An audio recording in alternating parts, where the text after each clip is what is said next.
Okay, before I start my review of Pandorum, I have to say right here, this is the start of October, Halloween month, pretty much.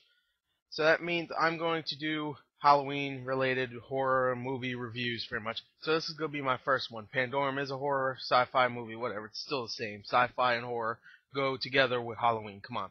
Anyway, yeah, so this is my first review. I just want to tell you, it's not going to be 31 movies like I did last time because that one was chaotic. I had to watch movies. I had to dig up ones I haven't reviewed before. I did movies that aren't even horror movies, technically. I think I did a freaking.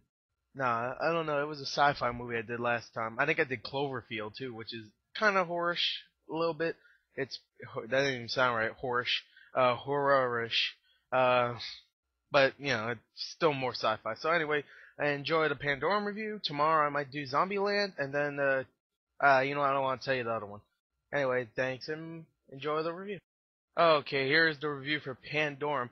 Now, Pandorum is a movie that I've actually been waiting for since it was announced because I saw this trailer right here. This poster I saw, and then I saw another one when he's ripping his skin off and stuff. I was like, what the hell?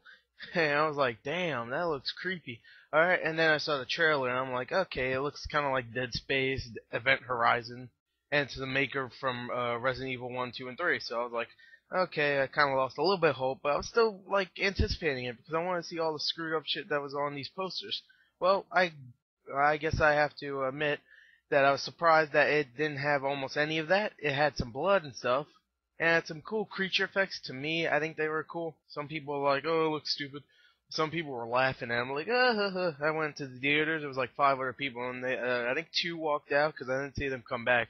I mean, you really have to like not pay attention to notice that one person out of five left. I mean, come on, or people out of five, not counting me. Anyway, yeah. So what did I think of Pandorum? Well, listen to the review to find out. Okay, seeing that that was a really long intro and the beginning thing didn't really help, I'm going to just say pretty much that the story is good, okay?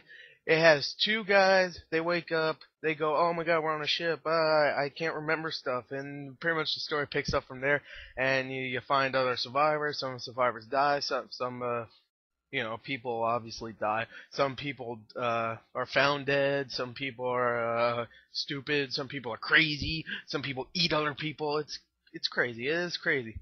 Okay, so yeah, the story's good, and I have to admit right here, the two twists that are in this movie took me by surprise. All right, it took me like, oh my god, what the hell? Really? Okay. Also, Dennis Quaid and Ben Foster star in this movie, but I'll go more into that in acting. Okay, now the acting in this movie is actually really good. I was surprised because I had Dennis Quaid. Dennis Quaid hasn't been good since actually a movie. It's a football movie called The Express that came out about a year ago. It was a story of fuck, I forgot his name. Shit. Well, anyway, he played the coach and he was really good in that. But GI Joe and fucking this movie called The Horseman, which I had the displeasure of seeing. Very boring fucking movie. He was bad in that also. And I was just thinking like Dennis Quaid, I'd heard was an asshole too, but he did really good in this. But the star performance in this, of course, is Ben Foster. If you don't know who Ben Foster is, he's pretty much the creepy. He's a stranger in 30 Days of Night. He was the guy that beats everybody fucking up in Alpha Dog. He's pretty much a strange. He's kind of like he's the this is how you know he's good. He stole the performance away from. He stole the oh my god he's cool credit from 310 to Yuma. If you ever saw that movie, I love that freaking movie. He stole it from Russell Crowe, okay? Because he was just like menacing, and he was like the guy looking for Russell Crowe because he was his leader, so they can't really go far without the leader. But he led that group pretty freaking good, so he could have been the leader and said screw Russell Crowe.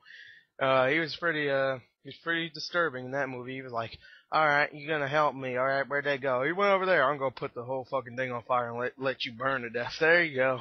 Happy.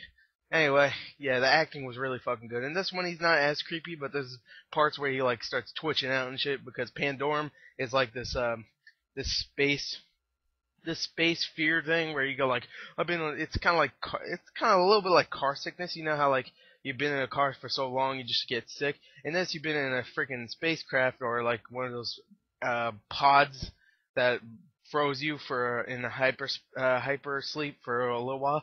After that, then it starts like going, Pandorum's kicking in. I can't breathe. I'm dumb. Like all that stuff. He just starts seeing things. Yeah, so I know that I made that confusing, but the acting was really good. And then we go on to the violence because this is a horror movie. So yeah. Okay, now the violence in this movie is actually it's well done, to be honest. Okay? There's not gore like fucking, oh my god, some guy's guts. I don't think that we ever see some guy's guts once. We see like throat slashings, we see them pummel a fucking mutant to death, because, they're mutants in this. Watch the trailer if you want to see what they kind of look like. I don't think you'll be able to see them, but very good. Alright, there's like throat slashings that, pummel the fucking guy to death. There's a there's needle to eye. There's man, I forgot all the gore, but there was blood. All right, it definitely is an R-rated movie. There's cursing. There's pretty screwed up elements in it. So yeah. Oh, there's a little fucking baby who slashes the throat. That's what's even more screwed up. It's like a little baby mutant. He looks all cute. He's like, oh, I don't want to kill you. Slit me. My blood, I want it back. Anyway, yeah, I know. Anyway, yeah. So the violence was actually really good. It was not too corny. It was pretty fucking realistic, to be honest. There was no like fucking arms getting ripped off or anything. So yeah, I actually liked it like that. I like it like that. And it does get a little creepy at times because it's all dark and shit, and sometimes they're in tight little spaces and stuff. So yeah, it does get a little creepy sometimes. So let's go on to the final tally, pretty much.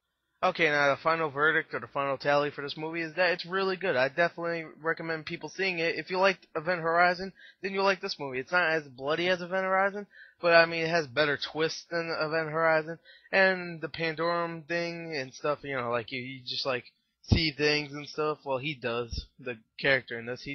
You don't really see much of him going, I see things, but there's like some screwed up shit like Dennis Quaid rescues some guy out of like some little tunnel thing filled with like tubes, which reminds me a lot of that poster pretty much with all the tubes going in his eyes and stuff. So yeah, the movie was really good. I'd say it's entertaining and it's only about an hour and 40 minutes, so you'll definitely you won't go, oh my god, it's going too long. I really thought it was a good movie. Overall, I give it an 8.5 out of 10. Definitely go check it out. And yeah, that starts my horror movie month. Go check out tomorrow's review, probably Zombieland, I'm not sure. But if I'll see it tomorrow, but if not, then I'll have another review. Like I said in the intro, I won't tell you what it is, but that's just another story also.